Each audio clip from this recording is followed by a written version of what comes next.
현대전에서 공중전력의 중요성은 날이 갈수록 강조되고 있으며 전투기 자체의 성능과 함께 무장의 중요성도 커지고 있습니다. 폭넓은 미사일 호환성을 갖는 전투기가 글로벌 시장에서 인정받는 것은 너무나 당연한 일입니다. 이를 수출입의 관점에서 살펴보면 이해하기가 더욱 쉬운데요. 가령 말레이시아가 FA-50M의 추가 도입을 결정했을 때 카이는 미국산 무장을 꺼리는 말레이시아를 위해 FA-50M의 브림스톤 공대지 미사일 탑재 개념을 소개한 적이 있습니다. 또한 한국이 폴란드에 FA-50을 수출할 때 미국이 AIM-120 공대공 미사일 제공을 거부하자 카이는 유럽산인 MBDA 미티어로 맞불을 놓은 적이 있는데요. 이는 미사일 호환성의 중요성을 피부로 느낀 카이가 다양한 해외 기업과의 협력을 꾀하는 계기가 되었습니다. 이제 카이와 유럽의 미사일 제조 기업 MBDA사의 동행은 그 정점에 있다고 할 수가 있는데요. 그래서 준비했습니다. 오늘은 MBDA의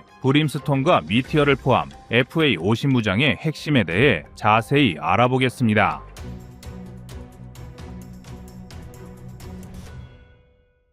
올해 FA-50의 목표는 글로벌 경공격기 시장 점유율의 절반을 가져오는 것입니다. 이를 위해선 1000여 대 이상의 수출이 필요한데요. 폴란드와 말레이시아에 이어 미국 진출이 가시화되는 FA-50의 입장에서 그리 무리한 목표는 아니라는 것이 전문가들의 의견입니다. 그러나 대응할 수출 시장이 커지면서 다양한 무장을 원하는 고객 역시 늘어가고 있습니다. 그리고 작년부터 카이는 기존 미국산 미사일 외에도 유럽의 MBDA사와 협력, 잠재 고객에게 한층 강화된 국산 전투기를 제안하고 있는데요. 아무리 전투기의 성능이 뛰어나다 할지라도 무장이 없으면 승리할 수 없으며 다양한 무장의 확보야말로 수출 시장의 경쟁력으로 이어지는 중요한 요소이기 때문입니다. 카이는 항공기 체계 통합 역량을 갖췄고 MBDA는 무장기술 역량을 보유하고 있으니 양사가 협력한다면 전투기와 무장의 패키지 수출까지 가능해 엄청난 시너지 효과를 누릴 수 있을 텐데요. 그러나 이러한 결정 뒤엔 얼마 전 미국의 갑질로 곤욕을 치른 FA-50의 사례가 있었습니다. 바로 폴란드 수출용 FA-50에 탑재될 사이드와인더의 수출을 미국이 밝혀지지 않은 이유로 연기한 것인데요. 미 정부가 FA-50에 장착 허가를 내렸고 미 의회 역시 사이드와인더 관련 장비와 훈련 프로그램, 인적 지원을 포함 2억 1910만 달러, 한화 3,100억 원의 판매를 승인했는데도 정작 도입 단계에 이르자 거부한 것입니다. 이처럼 콧대가 높은 미국에 대한 민국은 영국제 MBDA 미티어로 맞불을 놨습니다. 총장 3.7m, 직경 178mm, 중량 190kg에 최대 속도는 무려 마하4, 최대 사거리는 100에서 300km에 달하는 미티어는 초가시거리 공대공 미사일 중에서 단연 최강으로 평가받는 미사일인데요. 흡입한 공기를 압축하여 연료와 혼합해 연소시킨 뒤 그 가스를 고속으로 배출하면서 추력을 발생시키는 덕티드 램제트를 탑재하고 있는 것으로 아주 유명합니다. 그리고 이 덕에 달은 고체 추진체 미사일보다 사거리가 3배 이상 길며 긴 사거리에도 종말 단계까지 속도를 빠르게 유지할 수 있습니다. FA-50병 무장에 미티어를 포함한 선택이 탁월했던 데는 당시 FA-50에 달린 공대공 무장이 AIM-9 사이드와인더밖에 없기 때문인데요. 꼴랑 사거리 35km짜리 사이드와인더로는 현대전에서 제대로 된 공중전을 수행할 수 없으며 이 문제가 해결되지 않는다면 아무리 기체 성능이 좋아봐야 소용이 없었기 때문입니다. 특히 현대 공중전의 기본이 WVR에서 BVR로 바뀌고 있는 만큼 미티어 도입으로 인한 사거리 우세는 바로 전투력 증강으로 이어질 수 있었습니다. 그리고 미티어 미사일 탑재가 공식화되면서 한국은 아예 단거리 공대공 미사일까지 AIM-9 사이드와인더에서 독일의 아이리스-T로 교체한 적이 있습니다. 이 덕에 한국산 전투기는 MBDA 미티어, 아이리스-T, AIM-120 암람, AIM-9 사이드와인더까지 폭넓은 무장 호환성을 가지게 되었는데요. 이런 강점은 말레이시아 수출에서도 좋은 선례를 남겼습니다. 과거 FA-50M 18대를 도입한 말레이시아는 비슷한 수량의 추가 도입을 고려하고 있었습니다. 그러나 미국과 이슬람 국가들 사이가 좋지 않았을 시기라 미국산 무장에 대한 거부감이 강했는데요. 이때 고맙게도 MBDA사가 직접 나서서 말레이시아에 판매되는 FA-50M에 자사의 무장을 통합하는 방안을 제안해 큰 호응을 이끌어냈습니다. 이때 제안했던 미사일은 쿠알라룸푸르 방산전시회에서 소개되었던 브림스톤 공대지 미사일과 아스람 공대공 미사일이었는데요. 브림스톤은 무게가 50kg에 불과하고 전투기 무장 장착대 1개에 3발을 탑재할 수 있어 FA-50M의 경우 최대 12발까지 실을 수가 있습니다. 사거리도 20km에 달하는데요. 공대지 미사일이 빈약한 말레이시아에선 상당한 위력을 발휘할 수 있습니다. 더구나 이미 브림스톤의 우수성은 우크라이나 전쟁을 통해 증명된 적이 있습니다. 예상외로 전쟁이 장기화하고 서방 측의 무기가 고갈되자 영국은 브림스톤2를 우크라이나에 공급하기로 결정했습니다. 물론 영국은 우크라이나 전쟁이 터진 직후부터 발빠르게 브림스톤1을 지원해왔는데요. 현장에서 인정받은 기존의 브림스톤1보다 기능이 향상된 브림스톤2를 제공한 것입니다. 전술했지만 원래 브림스톤은 공중 발사형 대전차 미사일로 영국 공군의 장거리대 장갑 차량 공격 무기의 필요성에 따라 개발된 무기입니다. 2005년 3월부터 영국 공군에 실전 배치되었는데요. 전장 1.8m, 직경이 17.8cm, 무게가 48kg, 사거리는 20km 이상이며 파이어 앤 포켓 능력을 가진 영리한 미사일입니다. 브림스톤은 영리함만이 아니라 초음 속의 비상 속도와 파괴력도 막강합니다. 이 브림스톤 미사일은 공대지 미사일로 최초 설계돼 아파치 헬기와 토네이도 등의 전투기에 탑재됐습니다. 기본적으로 근접 지원 항공기에 의한 공대지 발사 방식은 지대공 방공망의 진화에 따라 요격될 위험이 증가됩니다. 그래서 접근하지 않고 적의 방공망 사정권 밖에서 떼지어 몰려드는 전차를 한 방에 날려버리기 위해 개발된 미사일이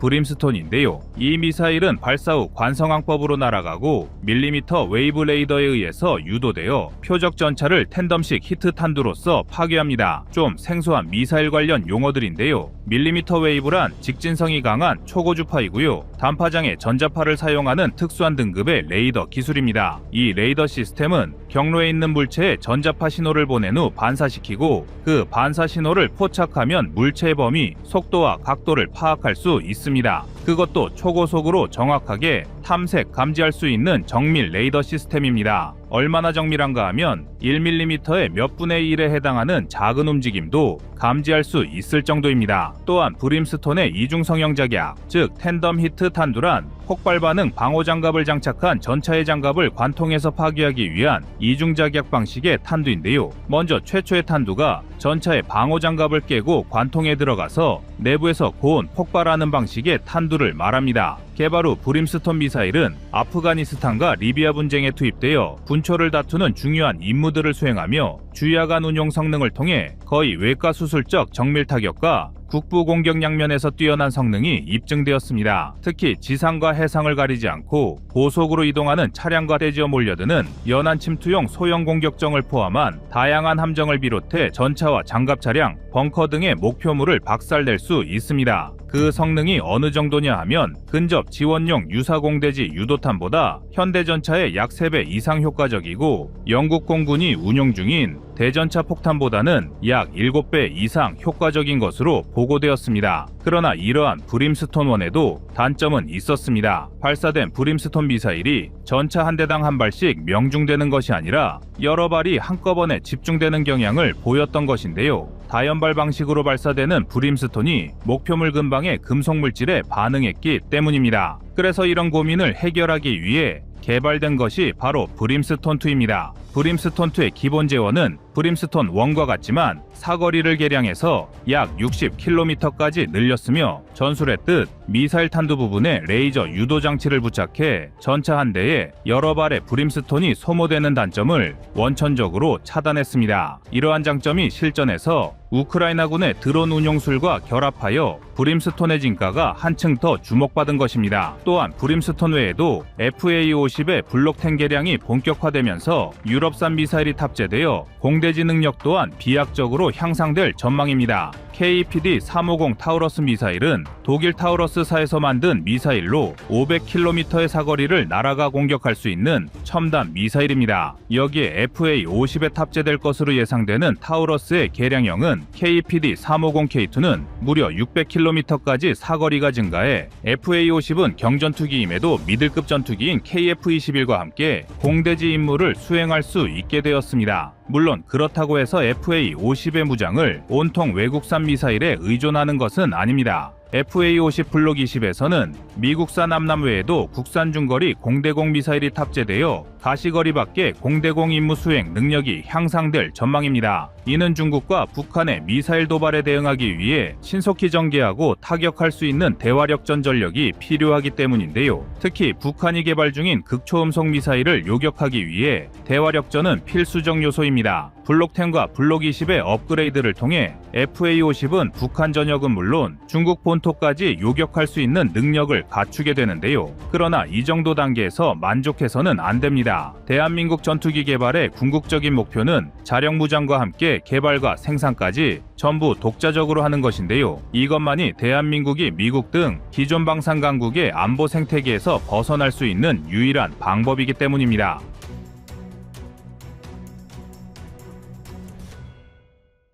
다음은 25년 2월 19일 KF-21 극초음속 미사일 영상입니다. 우리 군이 대한민국 최초의 자체 개발 전투기 KF-21용 미사일로 미티어를 선택한 것은 오직 성능, 현행 최고의 미사일이기 때문입니다. 물론 점유율로 본다면 AIM-120이 앞서 있고 앞으로도 꾸준한 업그레이드가 예고되어 있습니다. 더구나 대한민국과 미국의 군사적 관계까지 고려한다면 유럽산 미티어가 아닌 암남을 골랐어야 당연했는데요. 미티어가 선택된 데는 크게 두 가지 원인을 들 수 있습니다. 먼저 성능과 관련 일선 전문가들의 의견이 크게 반영됐기 때문이고 KF-21과의 궁합이 암남보다는 미티어가 나았기 때문입니다. 미티어의 경우 사거리 100km에 AIM-120에 비해 더 먼 거리에서 적기를 요격할 수 있습니다. 특히 미티어는 초음속 비행에 가장 효율적인 램제트 엔진의 일종인 덕티드 로켓을 채용한 덕분에 공대공 미사일 가운데 유일하게 단거리 달리기 선수와 같은 초스피드와 중장거리 달리기 선수의 지구력을 동시에 가지고 있는데요. 이러한 속도와 고기동성 그리고 능동 레이더 및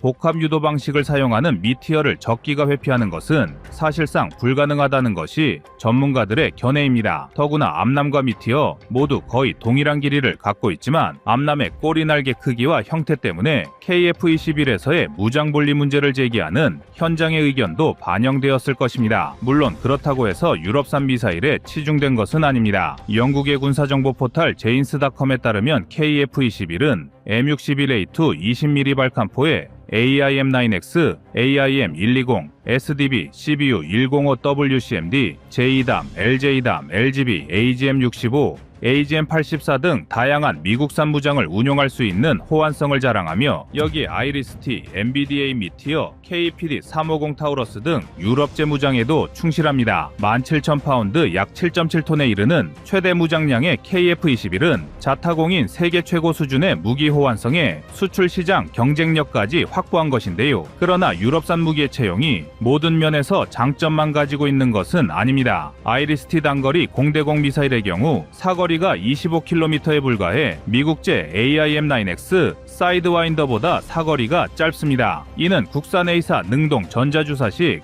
위상 배열 레이더의 능력을 고려하면 더욱 아쉬움이 남는 부분인데요. 국산 A사 레이더가 먼저 적기를 발견했다 하더라도 미사일의 사거리가 짧다면 실전에선 소용이 없기 때문입니다. 따라서 먼저 보고 먼저 쏘는 방식의 공세적인 공중전 수행이 가능해지려면 현재로선 아이리스-T보다 사거리가 긴 사이드와인더가 아쉬운 부분입니다. 여기에 우리 군은 자체적으로 KF-21 보람에 극초음속 공대지 미사일 장착을 추진하고 있습니다. 초음속 미사일과 극초음속 미사일은 이름만 비슷할 뿐 전혀 다른 취급을 받는 미사일입니다. 그 이유는 바로 이름에서도 나타나 있다시피 두 미사일의 속도 차이 때문인데요. 마하1 이상으로 비행하는 초음속 미사일과 달리 극초음속 미사일은 최소 마하5의 속도를 갖추어야 합니다. 그리고 얼핏 단순하게 보이는 이 속도 차이가 실제로는 현대전의 판도를 완전히 뒤바꿀 수 있는 게임 체인저 역할의 핵심 요소입니다. 극초음속 미사일이 비대칭 전략무기 취급을 받는 이유이기도 한데요. 현대 기술로 극초음속 미사일은 요격 방어가 불가능한 존재입니다. 극초음속 미사일 중 대기권 밖을 비행하는 HGB 타입을 보면 기존 탄도미사일과는 다르게 중력에 의한 낙하가 아닌 부스터 글라이더를 이용한 자유비행이 가능합니다. 더군다나 HGB 타입은 중력과 공기 저항의 영향을 상대적으로 덜 받는 대기권 밖에서 비행하기 때문에 보통 음속의 20배인 마하 20의 속력을 낼 수 있습니다. 시속 24,000km로 비행하는 미사일이 적의 방공망까지 우회하여 목표를 타격한다는 것인데요. 여기에 극초음속 미사일의 또 다른 버전인 HCM은 HGB보다 훨씬 위협적인 존재입니다. HCM의 정식 명칭은 극초음속 순항 미사일로 이름에서도 알 수 있듯 HGB와는 달리 20km 이하의 낮은 고도로 비행합니다. HCM은 산소가 많은 대기권 안쪽을 비행하기 때문에 스크램제트 엔진을 사용해 속도를 높이는데요. 상대적으로 최고 속도는 HGB에 비해 약간 떨어지지만 20km 이하의 저고도 비행으로 적의 방공망을 완벽히 회피한다는 장점을 갖고 있습니다. 물론 패트리어3처럼 20km 저고도를 방어하는 체계가 존재하기는 하나 시속 12,000km로 날아오는 미사일은 속수무책인 상황입니다. 그리고 미국과 러시아, 중국이 모두 이러한 극초음속 미사일 개발에 사활을 거는 상황에서 대한민국 역시 손가락만 빨며 지켜보고 있지는 않았습니다. 먼저 극초음속 미사일 확보에 있어 우리 국방과학연구소 ADD는 HCM과 HGB 두 가지 방식의 미사일을 모두 개발하고 있는데요. 그중 KF-21에 장착될 예정인 극초음속 미사일은 바로 HCM 버전입니다. HGB가 아닌 HCM 방식에 조금 더 집중하는 이유는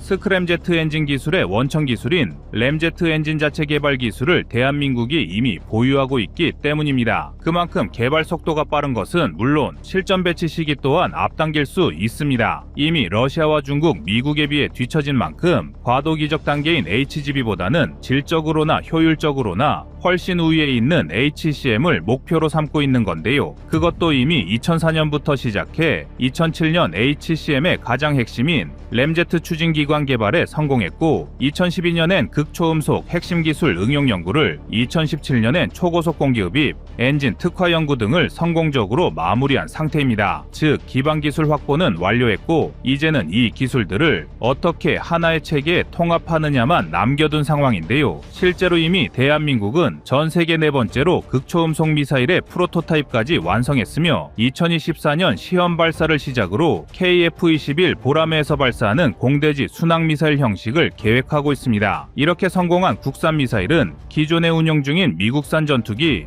F-35나 F-15K에도 장착 비용을 지급할 필요가 없다는 장점도 갖고 있습니다. 물론 미사일의 개발 비용이나 걸리는 시간, 기회 비용 등을 따져본다면 국산 미사일 개발에 매달리는 것보다는 미국산 미사일을 장착하는 것이 단기적으로 가장 쉽고 빠른 해결책이라 할 수 있습니다. 그러나 앞선 역사가 말해주듯 맹목적인 미국산 추종으로 자칫 대한민국의 방산 생태계 전체가 미국에 끌려다니게 만들 수 있습니다. 또한 한국산 방산 무기가 더 이상 내수용이 아닌 글로벌 시장을 타겟으로 하는 만큼 수출 때마다 미 정부의 수출 승인까지 신경 써야 하는데요. 이런 고민을 해결하기 위해서라도 정답은 자체 개발 100% 국산화의 길뿐입니다. 사실 방산 분야에서 미국과의 미묘한 신경전은 이전에도 있었고 앞으로도 지속할 가능성이 큰데요. 또 하나의 예로 KF-21에 장착 예정이었던 대레이더 미사일 함이 취소된 것도 미국의 거부 때문이었습니다. 그러나 이번에도 마찬가지로 대한민국은 미국산 대신 국산 대레이더 미사일을 자체 개발하기로 하였고 한국 방산의 경쟁력만 키워주게 되었으니 우리로선 전화위복이라 할 수 있겠습니다. KF-21 역시